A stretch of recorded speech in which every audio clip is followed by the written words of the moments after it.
Hey, hello everyone. I thought I would give you a quick introduction to how CRISPR works in yeast. We'll be taking advantage of a toolkit developed in a lab to be able to do this in a very straightforward manner. And from my sort of brief review of the techniques and technology, it looks like that yeast ends up being one of the easier and more straightforward systems to do CRISPR in. I think I made comment earlier in the first lecture that yeast is kind of a nice system where it allows a lot of genetics, a lot of different things to be able to do stuff. It's a very powerful system, and they're the simplest eukaryotic cells. So a lot of work has been done in yeast, and I've been pretty impressed with some of the things that one can do. Well, CRISPR is a genetic engineering system that can be used, but here's sort of like how the system kind of works. CRISPR stands for clustered, regularly interspaced, short palindromic repeats. So these little repeats that are detected, and then it takes and there's a couple other things that will take it that happen in cells we can actually take advantage of to make the enzymes are there for immunity and protection, to be able to use them as tools to make changes in the genome, because Cas9 is present for microbial organisms to have resistance to viruses and things like that. It's not there. Mother Nature didn't create CRISPR technology just to make mutations in genomes. We've actually manipulated the systems to be able to do that. But just to have you a little quick introduction as to sort of what is involved in doing CRISPR. CRISPR was, with Emmanuelle Chapelier and Jennifer Doudna. I'm not sure how to pronounce their names. One got a PhD in 2020 for working this out and doing some basic science. They wound up developing a tool. This tool, basically, they're taking advantage of Cas9, which is encoded in a bacterial cell, and it had this Cas9 is denoted here in this little light green area. It's two domains, and there's an RNA present. Actually, in Cas9 in the wild type system, this RNA in this area right here and this RNA, I think, are completely separate. Or no, it's from here to here is one RNA, and from here to here is another RNA. And they found by joining these, it can actually still works, and it helps develop the tool. But the key here is that you have this sequence here, and it works is that we can develop a tool and generate our own target-specific RNA using molecular biology techniques. We can synthesize oligonucleotides and then stick that in a vector such that it makes the rest of the sgRNA to be able to direct a mutation to a particular location. And how we do that is Cas9 recognizes these PAM sites, these sites in its NGG, and it'll recognize that site and it'll bind the DNA with this specific target, and then it clips the double-stranded DNA about 3 bases down from this PAM site. So it creates a double-stranded break. Now, organisms do not like double-stranded breaks. If you have double-stranded breaks in yeast and in most organisms, those cells do not survive. So here, there are, so that doesn't mean that lethal. There are repair mechanisms in most organisms that repair breaks and nicks and things like that.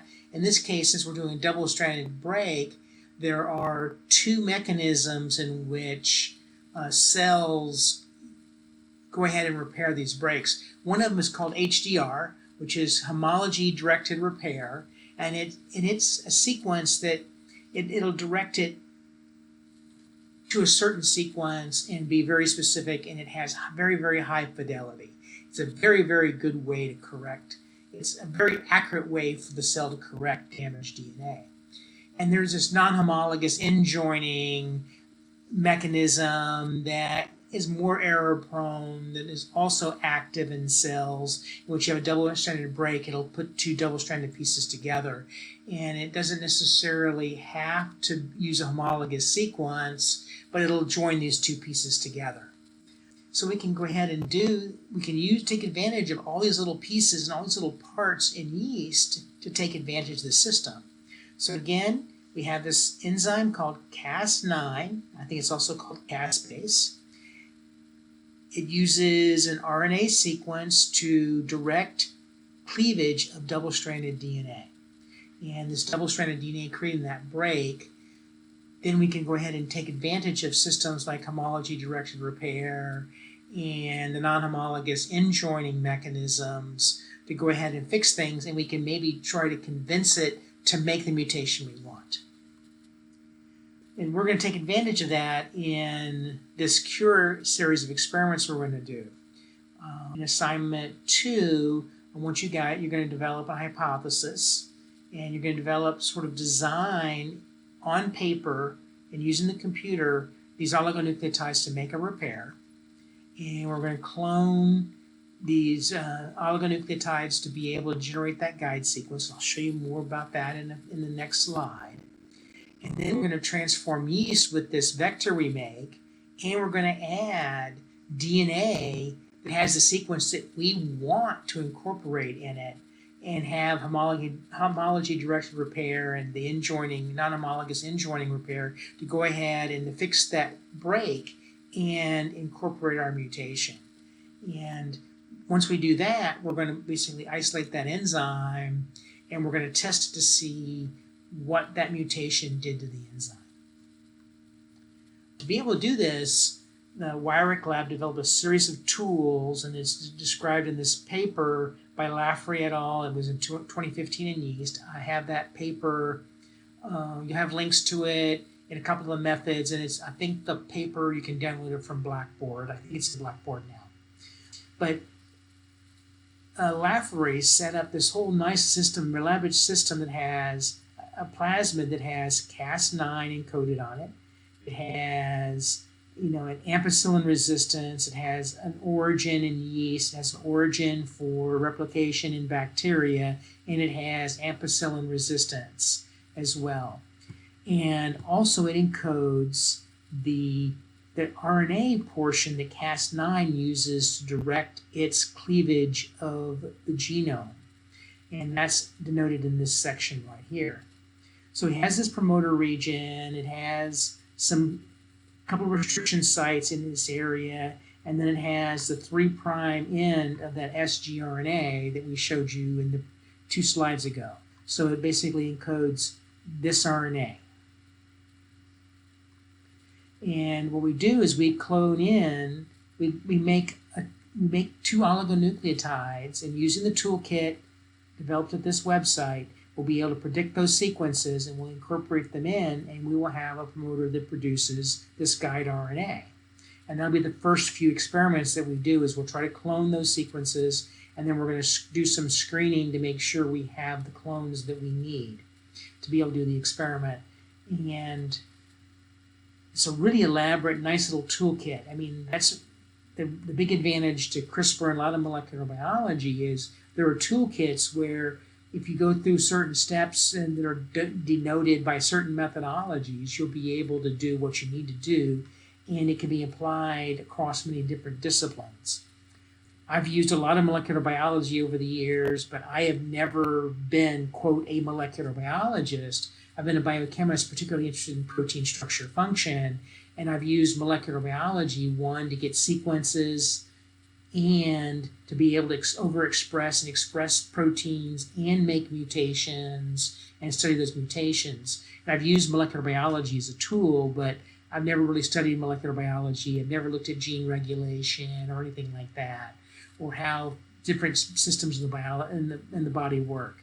So here it is. It's kind of a nice elaborate system. Again, they have a little vector here. This is commonly referred to as a shuttle vector. It has the information to replicate in both E. coli and in yeast, so you can shuttle it between the 2 organisms.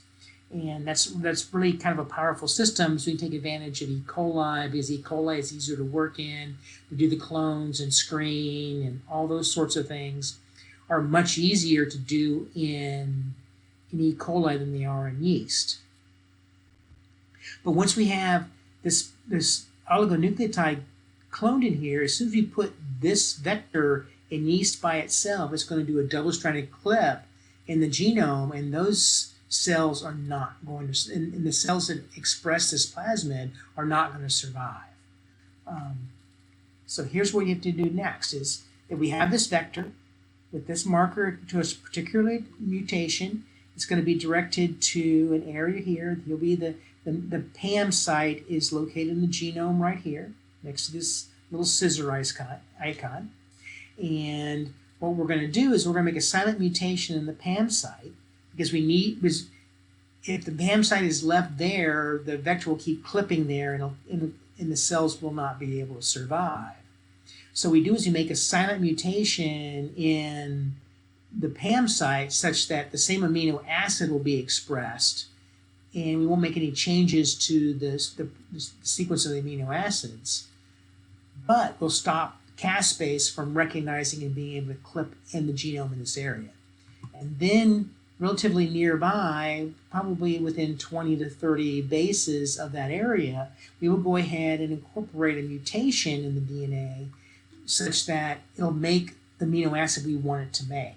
So we do this mutation of interest, and so if we go ahead and transform yeast, it'll have, with this vector and this repair template that has the sequence we want to incorporate, we can have homology-directed repair and in the non-homologous end-joining repair the clip in the genome there, and it would potentially incorporate our mutation of interest. So we'll have to do some screening to see these mutations of interest. We'll go ahead, and once we have these mutations in yeast, we're going to have to submit them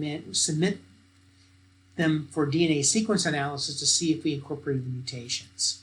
So this is a little quick introduction to how CRISPR works in yeast that you'll be using during the semester.